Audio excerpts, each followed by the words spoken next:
नमस्कार, स्वागत है बच्चों आप सभी का एक बार फिर से। आशा करता हूँ सभी बेहतरीन होंगे।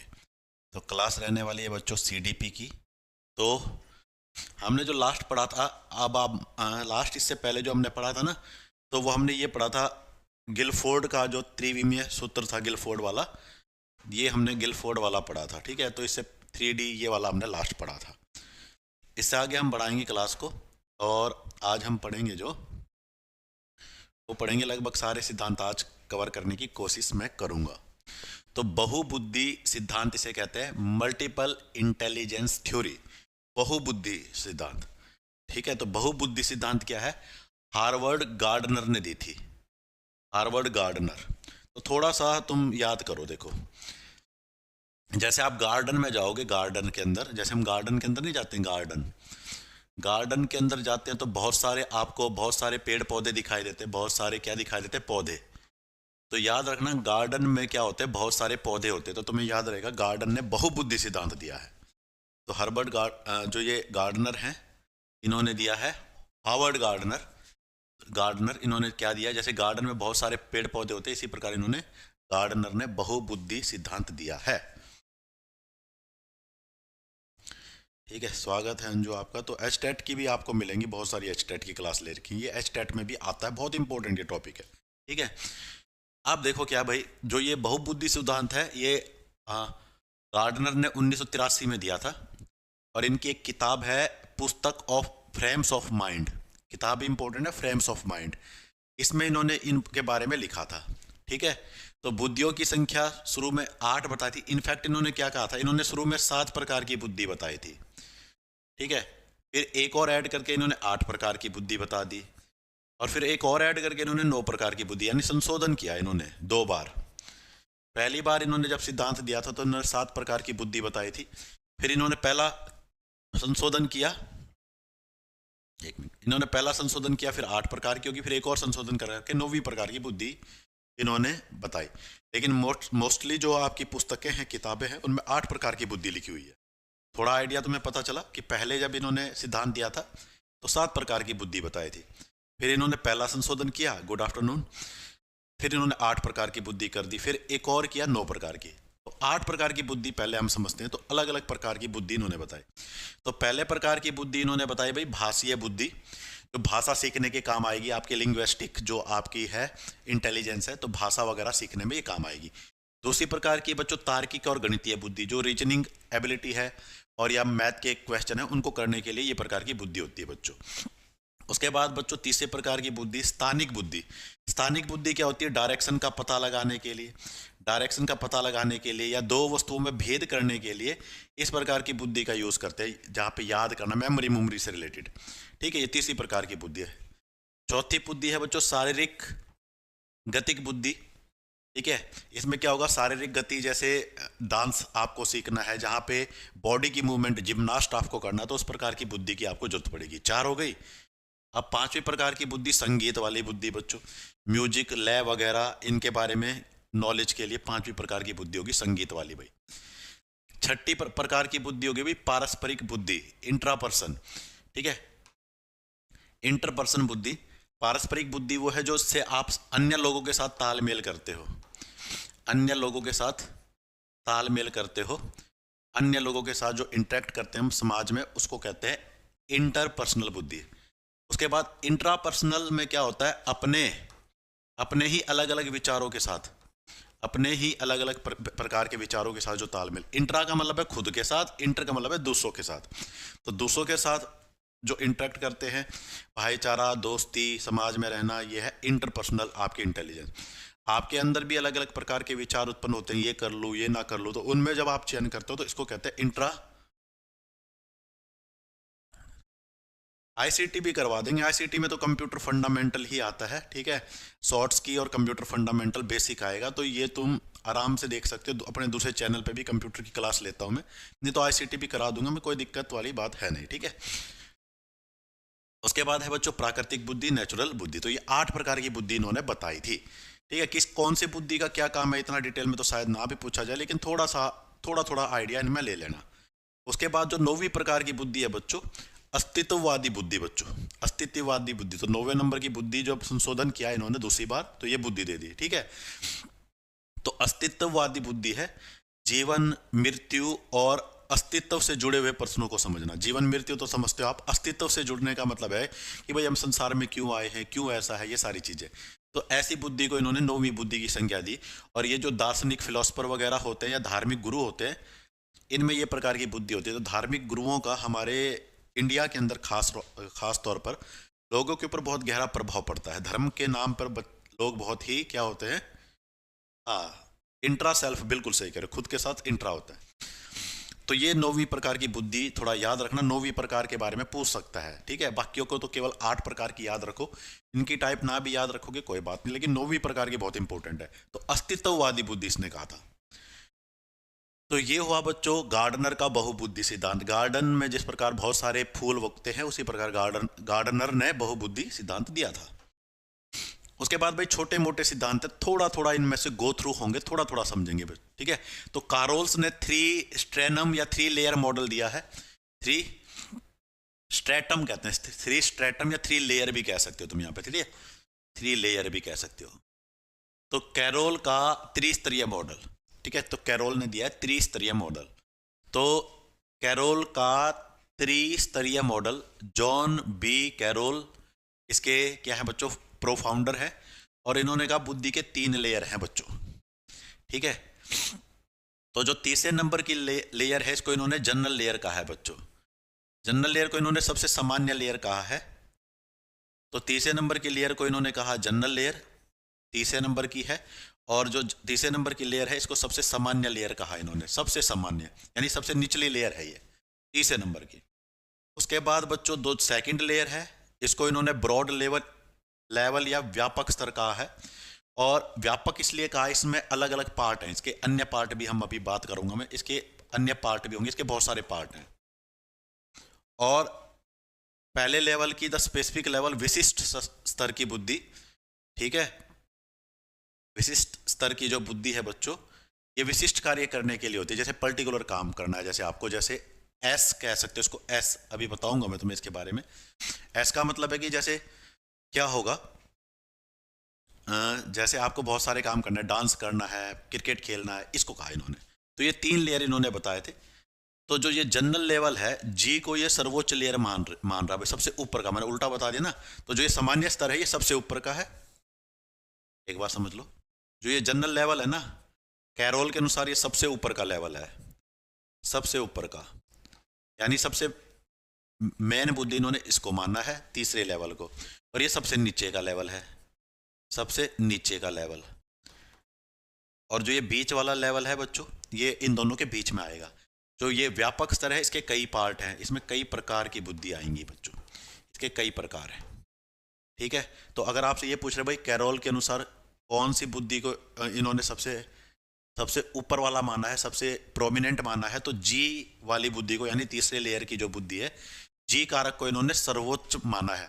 तो ये जी कारक तो हमने किसके अंदर, स्पेयरमैन के अंदर भी पढ़ा था ना, जी कारक एस कारक।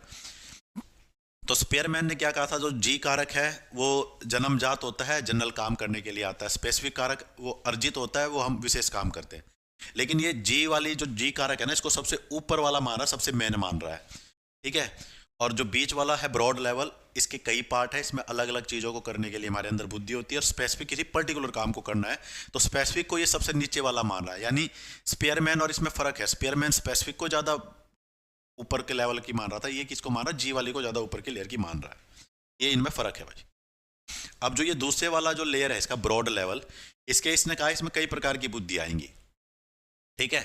तो जो स्ट्रेटम सेकंड है ब्रॉड एबिलिटी वाला, इसके कई लेयर हैं, इसके अंदर GF, GC, GV, GA, GS इन्होंने कहा अलग अलग। तो GF होता है फ्लूइड इंटेलिजेंस बच्चों, नई समस्याओं को जहां पे आपको हल करनी है, आपके सामने कोई भी नई समस्या आ गई, ठीक है, जैसे भाई नई समस्या आ गई कि भाई एग्जाम क्रैक करना है, ठीक है, या कोई भी समस्या आ गई भाई जीवन में किसी दोस्त की शादी है, कोई दोस्त प्रॉब्लम में पड़ गया, आप प्रॉब्लम, जब भी नई समस्या आएगी तो आप GF यानी फ्लूइड इंटेलिजेंस का यूज करोगे। और कौन से लेवल के अंदर है, सेकंड लेवल, जो आपका ब्रॉड लेवल है उसके पार्ट है ये। सेकंड लेवल के क्या है, ये पार्ट्स हैं भाई, इसमें अलग अलग प्रकार की बुद्धि है, इसमें क्या है, अलग अलग काम को करने के लिए अलग अलग प्रकार की बुद्धियां इसने मानी है। तो जीएफ का मतलब है fluid intelligence, F for fluid. फिर जी सी आ गया बच्चों, क्रिस्टलाइज्ड इंटेलिजेंट, ज्ञान और अनुभव का उपयोग करना। क्रिस्टलाइज का मतलब है जो आपके अंदर ज्ञान है उस और आपका जो अनुभव है उसका उपयोग करना। आपके सामने कोई समस्या आई तो आपके अंदर जो पहले से ज्ञान है उसका यूज करके आप उस समस्या का समाधान करोगे, इसको कहा है इसने क्रिस्टलाइज्ड इंटेलिजेंस बच्चों। उसके बाद जीवी विजुअल प्रोसेसिंग, भाई देखकर आप प्रोसेसिंग कर रहे हो, ठीक है, आपकी नज़रों के सामने कोई सिंबल आ गया, कोई घटना आ गई तो उसको देखकर आपने दिमाग का यूज़ किया कि क्या करना चाहिए, ठीक है, ये सारी चीज़ें हैं। तो देख विजुअल प्रोसेसिंग के लिए जीवी और ऑडिटरी प्रोसेसिंग के लिए जीए। आपको कोई चीज़ सुनाई दे उसको सुनकर आपको प्रोसेस करना है कि भाई सुनकर आपको उसका विश्लेषण करके फिर निर्णय लेना है, तो वहाँ पे आएगा जीए ऑडिटरी प्रोसेसिंग। देख कर निर्णय लेना है तो जीवी विजुअल प्रोसेसिंग। कहानी समझ पा रहे हो? तो देख कर सुनकर हम क्या करते हैं, निर्णय लेते हैं। जैसे मैंने तुम्हें एक बहुत ही सिंपल सा एग्जांपल दिया था कि भाई कुत्ता, एक काले रंग का कुत्ता आपकी तरफ भौंकता हुआ भागता हुआ आ रहा है, तो कुत्ते को देखकर आपने समझ लिया कि भाई इसका मूड खराब है, ये काट सकता है, तो आप या तो वहां से भाग जाओगे या कुत्ते को मारने के लिए डंडा वगैरह उठाओगे। तो ये आपने देखकर प्रोसेसिंग की। इसी प्रकार सुनकर प्रोसेसिंग क्या होता है, जैसे आप अपने कमरे में बैठे हो, आपने देखा गली में आवाज़ आ रही है बहुत तेज़ तेज़, तो आप वहाँ सुनने की कोशिश करोगे क्या हो रहा है। उसके बाद अगर बहुत तेज़ आवाज़ आ रही है, आपने सोचा कि भाई थोड़ा गर्मजोशी से हो, तो तुम्हें लगेगा कि लड़ाई झगड़ा होने वाला, तो फिर प्रोसेसिंग करके तुम वहाँ जाओगे कि क्या हो रहा, मौके पे जाओगे, फिर वहाँ पे या समस्या का समाधान जो करोगे ये, तो सुनकर प्रोसेसिंग करना, ठीक है। जीएस है तो बच्चों प्रोसेसिंग स्पीड जीएम, और ये मेमोरी जो आप चीज़ें याद रखते हो उस प्रकार की बुद्धि है। तो ये थोड़ा सा देख लेना। अगर ये पूछे भाई जो हमारा कौन से लेयर को इसने अलग अलग प्रकार में डिवाइड किया, तो सेकंड लेयर को। ये कैरोल का आपका त्रिस्तरीय मॉडल था बच्चों। अब आ गया बच्चों फ्लूइड एंड क्रिस्टलाइन इंटेलिजेंस, तरल एवं ठोस बुद्धि। तरल एवं ठोस बुद्धि का जो सिद्धांत है ना बच्चों, ये कैटल ने दिया था, ठीक है। किसने दिया था? कैटल। तो तरल और ठोस बुद्धि का सिद्धांत, ये भी नाम याद रखना, ठीक है। फ्लूइड एंड क्रिस्टलाइज इंटेलिजेंस, ठीक है। सॉलिड या लिक्विड इंटेलिजेंस भी कह सकता है इसको। तरल एवं ठोस बुद्धि का सिद्धांत, तरल एवं ठोस बुद्धि का सिद्धांत। तो जो ये बच्चों रेमंड बी कैटल है ना, इन्होंने कहा दो प्रकार की बुद्धि है, एक तो तरल है, एक ठोस है बच्चों, ठीक है। एक को इसने कहा फ्लूइड इंटेलिजेंस जो तरल बुद्धि है, और ये बच्चों अनुवांशिक है, ये हमें माता पिता हमारी पुरानी पीढ़ी से मिलती है, ये वंशानुगत है बच्चों, ठीक है। और जो क्रिस्टल इंटेलिजेंस जो है बच्चों ठोस बुद्धि है, it is acquired from environment, ये हम अपने मेहनत करके अपने अनुभव से वातावरण से अर्जित करते हैं बच्चों। तो यह वातावरण से अर्जित होती है। जैसे मैं तुम्हें एग्जांपल देके बताऊंगा तब तुम ज्यादा समझोगे, ठीक है। तो पहले तो याद रखो तरल और ठोस बुद्धि का अगर सिद्धांत आएगा तो कैटल। तो कैटल कैसे याद रखोगे, जैसे तुमने आजकल वो केतली नहीं आती है, कैटल कह देते वो बिजली वाली, तो कैटल के अंदर जब हम पानी को गर्म करेंगे तो वो क्या बन जाएगा बच्चों, कैटल के अंदर क्या रखा जाता है? पानी। पानी कैसा होता है? तरल। तो याद रखना कैटल के अंदर जो पानी है वो तरल है। तो कैटल ने कौन सा सिद्धांत दिया? तरल और ठोस बुद्धि का सिद्धांत, क्रिस्टलाइज्ड और आपकी क्या है बच्चों, फ्लूइड इंटेलिजेंस, ठीक है। ये नाम याद हो गया आपको। सीडीपी की क्लास पीछे भी कुछ क्लास हुई थी, तो मेरे ख्याल से चैनल पे आप प्ले लिस्ट देखोगे तो मेरे ख्याल से 10-12 क्लास तो जरूर होंगी सीडीपी की। कुछ आपको टीचिंग एप्टीट्यूड की मिलेंगी, तो कुल मिला के मेरे ख्याल से 15-20 क्लास होंगी, ठीक है। तो अभी टाइम है, आराम से इनको पढ़ लेना। ये कहानी तुम समझ गए। तो अब फ्लूइड इंटेलिजेंस क्या है? फ्लूइड का मतलब बहना। फ्लूइड जो वो चीज़ होती है ना, तरल चीज़ क्या होती है? वो बहती है।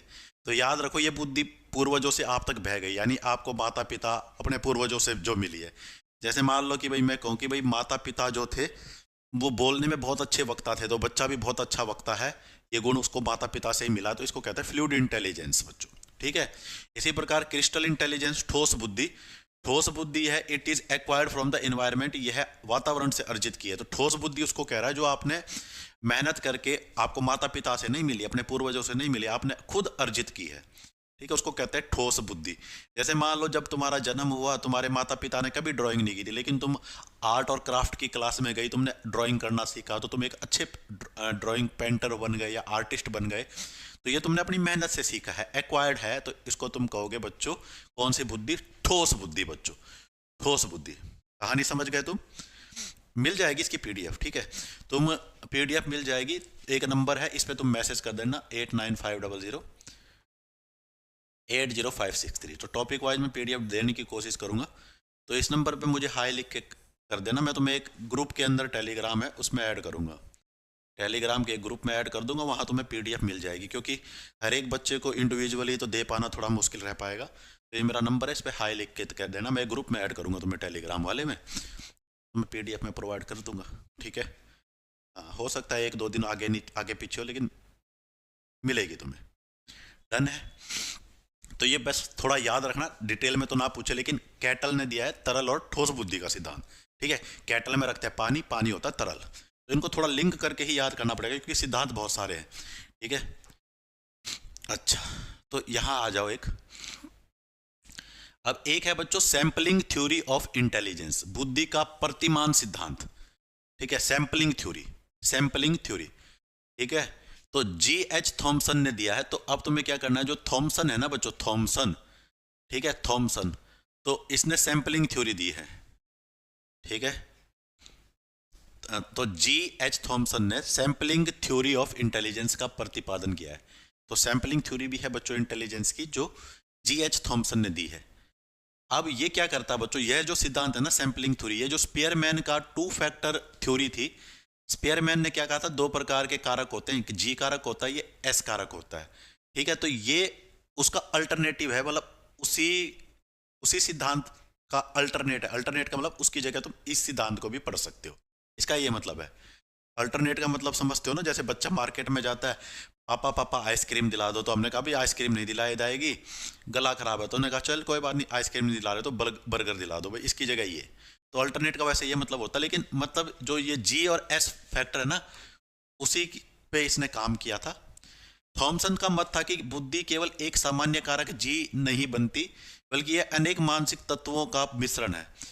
तो स्पीयरमैन ने क्या कहा था कि बुद्धि के अंदर एक सामान्य कारक जी होता है, लेकिन इसने कहा एक सामान्य कारक जी नहीं होता, बुद्धि के अंदर बहुत सारे कारक होते हैं, बुद्धि उन सभी कारकों का मिश्रण है, ठीक है। तो केवल एक कारक नहीं है, बुद्धि के अंदर बहुत सारे कारक है और उन सभी का मिश्रण है, जो विभिन्न कार्यों को करने में अलग अलग अनुपात में भाग लेते हैं। इसका मतलब है कि अलग अलग कारक होते हैं बुद्धि के अंदर, ठीक है। सैंपलिंग थ्योरी जैसे S1 S2 S3 बहुत सारे कारक हो सकते हैं। तो हो सकता है किसी काम को करने में थोड़ा सा हम इस कारक का यूज करें, थोड़ा सा इस कारक का यूज करें, थोड़ा सा इस कारक का यूज करें।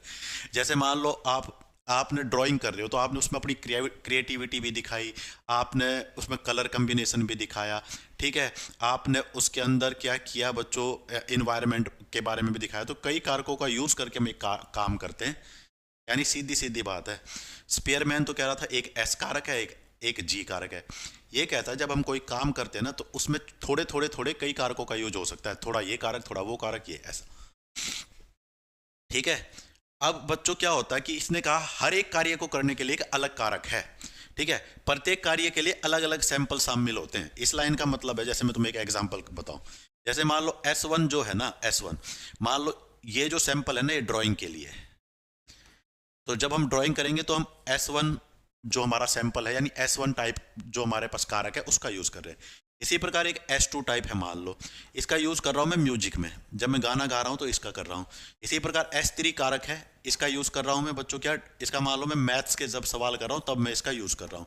इसी प्रकार मान लो S4 कारक है, ठीक है, S4 कारक है, इसका यूज कर रहा हूं मैं जब डांस कर रहा हूं। तो हर एक काम को करने के लिए एक अलग कारक होगा। और ये भी कहा इसने, ये जरूरी नहीं कि एक काम को करने के लिए एक ही कारक का यूज होगा, उसमें 2-3 कारक मिलके भी यूज हो सकते हैं। अब एक चीज और समझो, इसने कहा 2 कार्यों में समानता है अगर, इसलिए पाई जाती है क्योंकि उनके कुछ सैंपल समान होते हैं। तो 2 कारक, अगर 2 काम आपको जैसे एक जैसे लग रहे हैं, ठीक है, जैसे मान लो डांसिंग है, एक तो जो डांसिंग की प्रोसेस है, और एक जो आपका क्या कहते हैं उनको, एथलीट जो होते हैं, जिम्नास्ट, ठीक है, जिम्नास्टिक। अब आपको लगता है कि भाई जिम्नास्टिक, डांसिंग और जिम्नास्टिक आपको दोनों ही आसान लगते हैं, एक जैसे लगते हैं। इसका मतलब मान लो डांस के लिए तो मैं डांस के लिए कौन सा कारक माना मैंने, मान लो डांस के लिए S4 कारक है, ठीक है। तो ये S4 कारक मैं डांस के अंदर यूज कर रहा हूं, और जिम्नास्ट के लिए S5 कारक है। तो इनमें कुछ क्या होगा, समानता होगी, कुछ हिस्सा इनमें समान होगा, इसलिए आपको ये 2 काम एक जैसे लगते हैं। तो दो काम अगर मुझे एक जैसा लगता है तो उसके कुछ कुछ सैम्पल का कुछ पार्ट आपका कॉमन होगा। यानी जैसे मान लो कुछ स्टेप डांसिंग में और जिम्नास्ट में एक जैसे हैं, तो वो दोनों काम आपको एक जैसे लग सकते हैं। तो ये सारी की सारी बात थी सैम्पलिंग थ्योरी। तो ज़्यादा डिटेल में एच टेट में तो नहीं, लेकिन सी टेट वगैरह अगर दे रहे हो या टीचिंग एग्जाम तो इससे क्वेश्चन आ सकते हैं।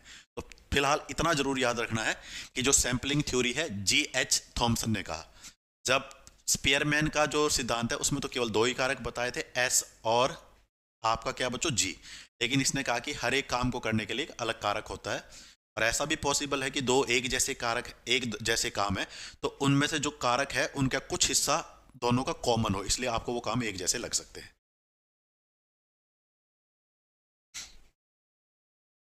ठीक है। उसके बाद तो दो व्यक्ति हैं, बुर्ट और वेर्नन। इन्होंने हायरार्किकल थ्योरी ऑफ इंटेलिजेंस दी है बच्चों। ठीक है। तो इन्होंने इसको हिंदी में क्या कहेंगे बच्चों, पदानुक्रमित संरचना, बुद्धि की पदानुक्रमित संरचना हिंदी में ये कहेंगे। ठीक है। तो दो व्यक्ति हैं बच्चों, क्रिल बुर्ट, इन्होंने 1949 में सिद्धांत दिया था, फिर फिलिप्स ई वेर्नन इन्होंने 1950 में दिया था, लेकिन दोनों का सिद्धांत मिलाकर पढ़ाया जाता है। तो बर्ट और वेर्नन का हायरार्किकल सिद्धांत, या ये कह लो बर्ट और वर्नन का पदानुक्रमित संरचना का सिद्धांत, किसका, बुद्धि का।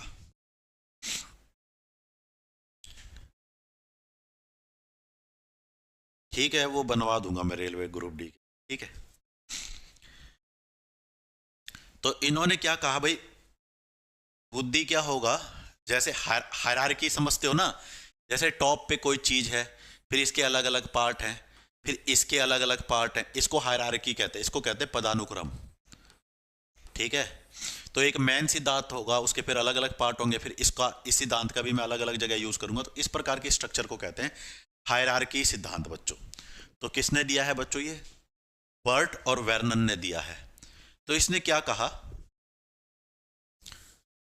थोड़ा सा समझने, इसने कहा भाई एक तो होता है जी कारक, यह सबसे सामान्य कारक है और ये पदानुक्रम के शीर्ष पर होता है। जो जी कारक है ना, सबसे सामान्य कारक है और ये पदानुक्रम के शीर्ष पर होगा। ठीक है। उसके बाद एक समूह कारक है बच्चों, ग्रुप फैक्टर, सामान्य कारक के नीचे होगा, तो सबसे पहले जी फैक्टर आएगा, फिर जी फैक्टर के नीचे आपका समूह कारक आएगा। क्या आएगा बच्चों, समूह कारक आएगा। तो इस प्रकार चलेगा, हायरार्की का मतलब एक सबसे ऊपर होगा, फिर उसका पार्ट होगा, फिर उसका पार्ट होगा। तो सबसे ऊपर जी कारक आएगा, जी कारक के नीचे समूह कारक आएगा। समूह कारक के अंदर दो प्रकार की चीजें आएंगी, एक मौखिक शैक्षणिक कारक आएगा। ठीक है, वर्बल एजुकेशन इसे कहते हैं, वीईडी लिखा आएगा। इसमें मौखिक और संख्यात्मक योग्यताएं शामिल होती है। इसमें वो होती है जो चीजें हम ओरली या संख्या से रिलेटेड है वो चीजें आएंगी। और एक व्यावहारिक यांत्रिक आएगा जिसे केएम कहते हैं। इसमें स्थानिक और यांत्रिक योग्यताएं होती है। स्थानिक का मतलब दिशा का पता लगाने के लिए मेमोरी, और यांत्रिक योग्यताएं का मतलब है जैसे मान लो आपको कोई चीज़ ठीक करनी आती है, कोई ड्राइव करनी आती है, यही होती है बच्चों यांत्रिक योग्यताएं, मशीन से रिलेटेड। ठीक है। तो सबसे पहले जी कारक है, जी कारक के बाद समूह कारक है, समूह कारक के दो पार्ट है, मौखिक और व्यवहारिक। फिर विशिष्ट कारक है बच्चों। तो समूह कारक के नीचे विशिष्ट कारक आएगा। तो देखो क्या हुआ, सबसे पहले ऊपर तो आया जी कारक, जी कारक के नीचे आया समूह कारक। भाई जी कारक के नीचे क्या आया, समूह कारक, और समूह कारक के नीचे आया स्पेसिफिक कारक। ऐसे हायरार्की में चलेगा। एक मैं तुम्हें एक इमेज दिखाता हूं, क्या तुम ये इमेज देख पा रहे हो, एक बार देखो, क्या ये इमेज तुम्हें देख पा रहे हो तुम, क्या ये विजिबल है। हाँ बच्चों, ये टेट, ये एच टेट सी टेट सब में आएगा ये। ठीक है, एच टेट सी टेट का तो 80% सिलेबस तो एक जैसा है। इतनी टेंशन क्यों ले रहे, कोई भी एग्जाम दे लेना तुम, बुद्धि का तो चैप्टर हर एक में है। ठीक है। तो आप तुम समझने की कोशिश करना, यहां ध्यान से देखो। सबसे ऊपर तो आया भाई जनरल एबिलिटी, यानी जी कारक आ गया। ठीक है, हिंदी में लिखूंगा, सबसे ऊपर आ गया जी कारक। दिखाई दे रहा है ये तुम्हें, इसका कलर चेंज करूं क्या, नीला कर देता हूं, मेरे ख्याल से दिखाई देगा। अब इसके बाद आया बच्चों, उसके बाद आ गया भाई समूह कारक। समूह कारक सबसे ऊपर आया जी कारक। ठीक है। तो जी कारक के दो पार्ट हैं, समूह कारक। तो जी कारक के नीचे आया समूह कारक, इसके दो पार्ट हैं। एक तो आया भाई वर्बल एजुकेशन, क्या कहेंगे, वर्बल एजुकेशन। ठीक है। इसको हम क्या कह रहे हैं भाई, मौखिक शिक्षा, मौखिक शिक्षा हिंदी में कह रहे हैं। ठीक है। और एक आया बच्चों आपका स्पेशियल मैकेनिकल, स्पेशियल मैकेनिकल कारक, ठीक है, जिसे हम व्यावहारिक या यांत्रिक कह रहे हैं। देखो दूसरे नंबर पे क्या है, मौखिक और व्यावहारिक यांत्रिक। तो इसको हिंदी में क्या कह रहे हैं, व्यावहारिक या यांत्रिक। अब जो ये वर्बल एजुकेशन है ना, इसमें कौन कौन से काम आएंगे, क्रिएटिव एबिलिटी, इसके अंदर एक तो आएगा क्रिएटिव, कोई भी क्रिएटिव काम आपको करना है जहां पे क्रिएटिविटी की रिक्वायरमेंट होगी। अब कई जगह हो सकती है भाई, S1 S2 S3, बहुत सारी जगह हो सकती है। तो जो ये क्रिएटिव एबिलिटी है ये कई जगह यूज हो सकती है। इसी प्रकार वर्बल फ्लुएंसी, आप इंग्लिश बहुत अच्छी तरह बोलते हो, आप अच्छे वक्ता हो, ये सारी यहाँ वर्बल फ्लुएंसी में आ सकती है। इसका यूज भी कई जगह हो सकता है। फिर न्यूमेरिकल फैक्टर्स, न्यूमेरिकल फैक्टर का मतलब है नंबर, नंबर का यूज करना, जैसे मैथ हो गया, रीजनिंग हो गया, कई जगह नंबर फैक्टर का यूज हो सकता है। तो इसने कहा था भाई हायरार्की, एक ट्री के रूप में बुद्धि होगी, सबसे ऊपर जनरल फैक्टर होगा, फिर उसके बाद समूह कारक होगा, फिर समूह कारक के अंदर अलग अलग छोटे कारक होंगे, और हर एक कारक का फिर अलग अलग जगह यूज होगा बच्चों, ठीक है। तो ये सारी चीजें। उसी प्रकार जो हमारे पास व्यावहारिक यांत्रिक है, इसके भी 3 पार्ट हैं। एक तो आपका स्पेशियल फैक्टर आ गया, जिसे व्यावहारिक कारक कहेंगे, इसमें डायरेक्शन मेमोरी वगैरह आ जाएगा। फिर साइकोमोटर फैक्टर हो गया, जिसमें यांत्रिक काम आ जाएंगे, भाई आप मशीन ठीक कर सकते हो, आप ये सारी चीजें। उसके बाद फिर मैकेनिकल इंफॉर्मेशन फैक्टर हो गया। तो इस प्रकार से इन्होंने सिद्धांत दिया है बच्चों, ठीक है। तो अगर तुम इसके डिटेल में भी ना जाओ तो तुम्हें इतना जरूर पढ़ना है कि ये मॉडल किसने दिया, इतना तो पढ़ पाओगे ना। तो सैंपलिंग थ्योरी के बाद हमने ये वाला पढ़ा था। तो अगर आपसे पूछे भाई बर्ट और वर्नन ने बुद्धि का कौन सा सिद्धांत दिया है, तो तुम्हें पता चलना चाहिए बच्चों, हायरार्किकल थ्योरी ऑफ इंटेलिजेंस। और ये हायरार्किकल थ्योरी ऑफ इंटेलिजेंस क्या कहता है कि बुद्धि एक ट्री के समान है, सबसे ऊपर एक जी कारक होगा, फिर जी कारक के नीचे समूह कारक होगा, जी कारक के कई दो तीन पार्ट हो सकते हैं, फिर समूह के भी अलग अलग पार्ट हो सकते हैं। तो एक ऐसे चलेगा ये हायरार्किकल मॉडल में, ठीक है। तो ये दिया है बच्चों, हिंदी में क्या कहेंगे इसे, पदानुक्रमित संरचना का सिद्धांत कहेंगे। और बर्ट और वर्नन ने ये दिया है। तो थोड़ा सा याद रखना, हालांकि मैं तुम्हें थोड़ा डिटेल में ये मैंने पढ़ा दिया, लेकिन थोड़ा सा नाम जरूर याद रखना किसने दिया है। अब इसके बाद आ जाओ भाई पास मॉडल ऑफ बुद्धि का पास मॉडल, बुद्धि का पास मॉडल, बुद्धि का पास मॉडल, पास PASS भाई, ठीक है, पास मॉडल। तो बुद्धि का पास मॉडल किसने दिया है बच्चों, तो पास की भी फुल फॉर्म मतलब है बच्चों, P का मतलब है प्लानिंग, ठीक है, P का मतलब है प्लानिंग। इस पहले P का मतलब है प्लानिंग भाई, P फॉर प्लानिंग। इस A का मतलब है अटेंशन भाई, और S का मतलब है साइमल्टेनियस, और अगली S का मतलब है सक्सेसिव। तो फुल फॉर्म क्या है पास मॉडल का, planning, attention, simultaneous, successive model, बुद्धि का पास मॉडल। अब भाई 2-3 व्यक्तियों ने मिलकर दिया था, एक तो है JP दास, ठीक है, भारतीय व्यक्ति लग रहे हैं, JP दास, जैक ए, ठीक है, नागलिरी और किर्बी, इन तीनों ने मिलकर ये 1994 में दिया था बुद्धि का पास मॉडल। मेन व्यक्ति JP दास है। अगर पूछा जाए भाई बुद्धि का पास मॉडल किसने दिया है, तो मेन व्यक्ति का नाम क्या है, PDF मिल जाएगी, अभी मैंने तुम्हें थोड़ी क्लास को पीछे देखो, एक नंबर दिया है उस पर मिल जाएगी आपको। तो ये 4 चीजें क्या क्या है। प्लानिंग में क्या होता है भाई, नाम से ही पता चल रहा है, प्लान करेंगे क्या करना है और कैसे करना है, ये सारी चीजें हम योजना बनाएंगे प्लानिंग के अंदर, इसकी योजना बनाते हैं। तो जब हम कोई भी चीज दिमाग लगा के करते हैं ना, तो यानी कि सीधा हमने काम कर दिया। जैसे मान लो तुम बिजनेस करना शुरू करोगे, तो सीधा थोड़ी कि तुमने बिजनेस करना शुरू कर दिया भाई, खोल दो भाई किताबों की दुकान, खोल दो कपड़ों की दुकान। पहले तुम प्लानिंग करोगे क्या करना चाहिए मुझे, फिर तुम कई प्रकार की प्लानिंग करोगे क्या करना चाहिए, अगर मैं ये चीज करूंगा तो उसके लिए कच्चा सामान कहाँ से आएगा, दुकान कहाँ पे खोलूंगा। तो पहला स्टेप होता है प्लानिंग। अब प्लानिंग करने के बाद तुम अटेंशन, दूसरा मॉडल होता है अटेंशन। कोई भी प्रॉब्लम आपके सामने आ गई, प्रॉब्लम आई या कोई भी चीज करना है, तो पहली स्टेप तो प्लानिंग है भाई। प्रॉब्लम आएगी तो तुम पहले प्लान करोगे प्रॉब्लम को कैसे सॉल्व करेंगे, अलग अलग तरीके। फिर अटेंशन, ध्यान केंद्रित करना, रखना। अटेंशन का मतलब है कि जब अगर तुम टीचिंग के लिए तैयारी कर रहे हो तो तुम्हारा ध्यान केवल उसी पे होना चाहिए। ये नहीं होना चाहिए कि 100 प्रकार के तुम्हारे पढ़ाई करते करते तुम्हारे मन में ये आ गया कि चलो मूवी देख लें, तो इसका मतलब ध्यान केंद्रित नहीं है तुम्हारा समस्या के ऊपर। तो दूसरा अटेंशन। तीसरा है बच्चों साइमल्टेनियस, चीजों को एक साथ जोड़कर समझना, चीजों को एक साथ जोड़कर समझना। इसका मतलब ये है अगर मैं किसी चीज़ के आपको अलग अलग पार्ट दिखाऊं तो तुम्हारे दिमाग के अंदर उन सभी को जोड़ना आना चाहिए।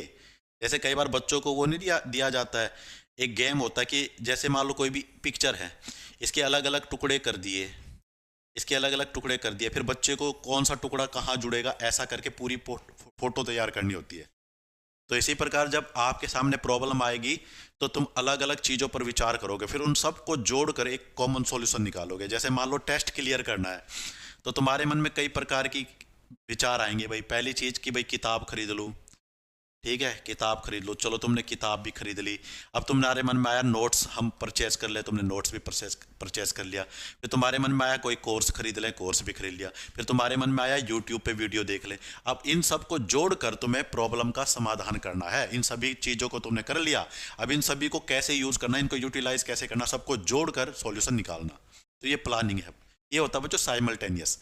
साइमल्टेनियस का मतलब होता है एक साथ वैसे, ठीक है। तो जब भी कोई समस्या या कोई भी प्रॉब्लम आएगी, हमारी बुद्धि क्या करेगी, अलग अलग पहलुओं पे गौर करेगी, फिर उन सबको एक साथ जोड़कर सॉल्यूशन बताएगी। इसको कहते हैं साइमल्टेनियस, ठीक है। ये मेरी बात समझ आ गई। साइमल्टेनियस, जैसे मान लो तुम्हारे सामने समस्या आ गई कि तुम्हें पैसे चाहिए, तो अब तुम्हारी बुद्धि पैसे का जुगाड़ करने के लिए कई चीज़ सोचेगी। एक तो तुम्हारे मन में विचार आया कि घर वालों से पैसे मांग ले, फिर तो दूसरा विचार आया तुम्हारे मन में दोस्त से मांग ले, तीसरा विचार आया भाई कोई चीज़ बेचते इससे पैसे आ जाएगा। तो कई प्रकार के विचार आएंगे, मान लो 10-12 प्रकार के विचार आ गए। फिर सबको जोड़कर सबसे बेस्ट सॉल्यूशन आपकी बुद्धि बताएगी। उसके बाद है सक्सेसिव, चीज़ों को क्रम में रखकर समझना, ठीक है। तो सक्सेसिव का मतलब है इसके बाद ये करना है, इसके बाद ये करना है, इसके बाद ये करना है। सक्सेसिव का ये मतलब है, ठीक है। तो जब भी आप किसी प्रॉब्लम को सॉल्व करोगे तो उसको स्टेप वाइज करोगे। तो सबसे पहले ये आएगा, सबसे पहले जैसे मान लो एक समस्या भी तुम्हारे सामने आई थी, तुम्हें कोई बिजनेस करना है, तो सबसे पहले तुम ये सोचोगे भाई बिजनेस क्या करना है। सोचने के बाद अब तुम क्या करोगे, सबसे पहले तुमने एक दुकान ली, खुद की बनाई या रेंट पे ली। तो शुरू में तुमने रेंट पे दुकान ली, पहला स्टेप रेंट पे दुकान ली। दूसरा स्टेप फिर आपने उसको फर्निश कराया, उस पर कैबिन को भी लगवाया। तीसरा स्टेप फिर तुम कच्चा माल ला के उसमें डाला। तो सक्सेसिव का मतलब है इसके बाद ये स्टेप आएगा। तो इसको कहते हैं बच्चों बुद्धि का पास मॉडल। फुल फॉर्म याद रखना, P for planning, A for बच्चों अटेंशन, S का मतलब साइमल्टेनियस और S का मतलब सक्सेसिव, ठीक है। तो ये बुद्धि का पास मॉडल है। और मैन बंदा कौन है, JP दास। उसके बाद बच्चों A type theory of intelligent, AB type theory of intelligent. इसको कई नामों से जाना जाता है। इसको कै ख प्रकार की बुद्धि का मॉडल भी कहा जाता है। AB या क ख जो ये है, ये एक ही है बच्चों। और ये HA बुल्ट ने दी है। HA बुल्ट को कई बार शॉर्ट में हैब भी कह देते हैं, HAB, क्योंकि HA बुल्ट का H ले लिया, A लिया, B ले लिया। तो अगर ये भी लिखा है ना हैब ने कौन सा मॉडल दिया है, तो हैब का फुल फॉर्म है HA बुल्ट ने दिया है मॉडल। AB टाइप जो मॉडल है बुद्धि का ये दिया है, ठीक है। तो वही हो गया जो ये कैटल का तरल और ठोस बुद्धि थी ना, उसी को इन्होंने AB कह दिया। हमने क्या कहा था, तरल बुद्धि जो है जो हमें माता पिता अनुवांशिक है, और ठोस बुद्धि वो है जो हमने बाद में अर्जित किया है। इसने इसको AB टाइप कह दिया। तो A टाइप तो इसने कहा भाई वो बुद्धि है जो जन्म से हमारे अंदर होती है, यानी अनुवांशिक है, जो माता पिता से हमें मिली है। यह जन्मजात या अनुवांशिक बुद्धि होती है, व्यक्ति से लेकर पैदा होता है। यह तंत्रिका, तंत्र और वंशानुक्रम पर निर्भर करती है। तो यह बुद्धि हमारे नर्वस सिस्टम और हमारे माता पिता जो हमारे पूर्वज है उन पर निर्भर करेगी, क्योंकि उनसे गुण हमारे अंदर आए हैं। दूसरा B टाइप बच्चों इंटेलिजेंट, ठीक है। एक्वायर्ड एनवायरमेंटल, तो ये व्यक्ति के अनुभव से आती है, शिक्षा और पर्यावरण से विकसित होती है। तो धीरे धीरे आप किसी फील्ड में काम करोगे तो आपको अनुभव होगा, एक तो उससे आएगा, एक आपका वातावरण कैसा है उससे आएगी। तो कैटल की तरह ही है ना, A टाइप को कैटल ने क्या कहा था, तरल बुद्धि, और B टाइप को उसने क्या कहा था, ठोस बुद्धि। इसने इसको AB टाइप कह दिया, या इसको हिंदी में कहूंगा तो इसको क टाइप कह दिया, इसको ख टाइप कह दिया। तो मेरे ख्याल से ये मैन मॉडल हमने पढ़ ही लिए। यहां तक कोई दिक्कत हो तो बताओ भाई।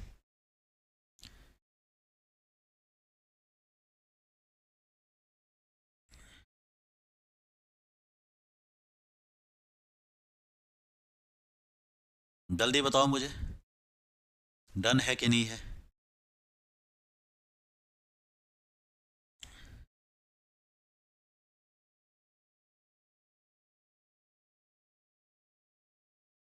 कविता बच्चे, ये जो मैं करवा रहा हूं ना, HTET के लिए भी करवा रहा हूं। बुद्धि वाला चैप्टर HTET में है, ठीक है। तो CDP के जितने भी टॉपिक कराऊंगा सब HTET से जुड़े हुए हैं, ठीक है। हाँ, कुछ जो आपके टीचिंग एप्टीट्यूड है के हैं वो कुछ नहीं आएंगे, लेकिन ये तो एचटेट में 100% आएगा। यहाँ से 2 क्वेश्चन पक्के एचटेट में आपको मिलेंगे, ये बुद्धि वाला पूरा करने के बाद तुम देखोगे। तो मैं मेरी बात पे यकीन नहीं आ रहा तो तुम पिछले साल का पेपर उठा के देखो। तो बच्चों ये हमने यहाँ तक कर लिए, तो ये बुद्धि के लगभग सारे टाइप हमने कवर कर लिए। ठीक है, तो जितने मॉडल करने थे बुद्धि के हमने अलग अलग सिद्धांत कर लिए। अब तुम्हें इससे पिछली वाली और ये क्लास तुम्हें लर्न करनी है। अगली क्लास में मैं यहाँ से क्वेश्चन पूछूंगा, ठीक है। और उसके बाद अब हम इससे आगे क्या पढ़ेंगे बच्चों, इससे आगे हम पढ़ेंगे, अब हम पढ़ेंगे बच्चों बुद्धि के जो परीक्षण है, बुद्धि परीक्षण पढ़ेंगे। बुद्धि परीक्षण के बारे में बात करेंगे, ठीक है। बुद्धि परीक्षण कितने प्रकार के होते हैं, कौन कौन से होते हैं, verbal, non verbal, single person के लिए, ग्रुप के लिए, एक तो ये पढ़ेंगे। एक आईक्यू के बारे में पढ़ेंगे हम। तो ये 2 टॉपिक हम नेक्स्ट थ्योरी की क्लास में करेंगे। तो पढ़ते रहो, मिलते हैं नेक्स्ट क्लास में, तब तक के लिए बच्चों जय हिंद।